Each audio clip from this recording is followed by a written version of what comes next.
The Battle of Bosworth took place in 1485 and was one of many battles in the Wars of the Roses. Between the years of 1455 until 1487, England was in a constant state of civil war as two factions, the House of York and the House of Lancaster, fought each other for the English throne. In 1483, Richard III of the House of York was crowned king, but with suspicions that he had played a part in the murder of the princes in the Tower, Richard was an unpopular king. Opponents to Richard encouraged the exiled last Lancastrian heir Henry Tudor to invade England.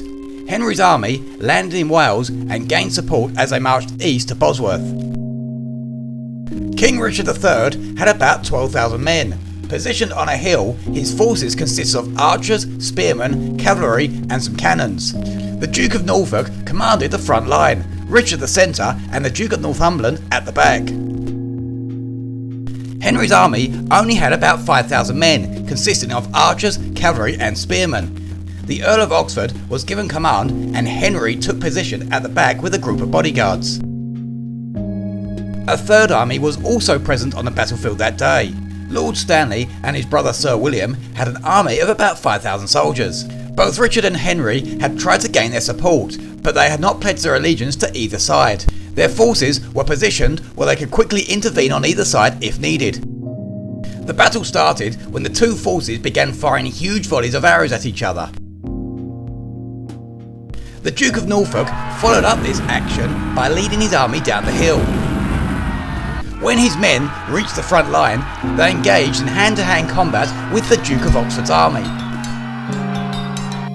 To avoid being enveloped, Oxford had instructed his soldiers to stay in a close formation, protecting his flanks by the cavalry. The tactics worked. Despite fierce fighting, Norfolk's army could not break down the strong formation of Oxford's men, and they began to be pushed back. With losses mounting, some of Norfolk's soldiers started to flee the battlefield, leaving their formation even weaker. To provide backup, Richard ordered Northumberland's army to join the attack, but for an unknown reason, Northumberland did not follow his king's orders, and his men refused to move. With his army failing, Richard spotted Henry on the battlefield and decided that killing him might finish the battle. With a few hundred of his closest supporters and friends, the king raced down the hill towards Henry. Richard's attack smashed straight into Henry's defence, killing his standard bearer. When Henry's bodyguard began to suffer major losses, William Stanley, who until now had only been observing the battle, ordered his forces to assist Henry. With this intervention, Richard and his group were surrounded. Undeterred by losing his horse and his followers being killed, Richard kept fighting until he was outnumbered and hacked to death.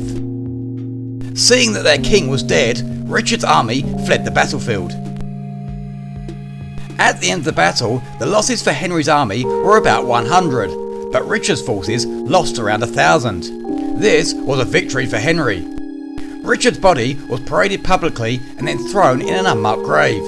His skeleton was rediscovered in 2013 under a car park in Leicester. Henry VII was crowned the new King of England on the battlefield, beginning a 100-year reign of the Tudor dynasty.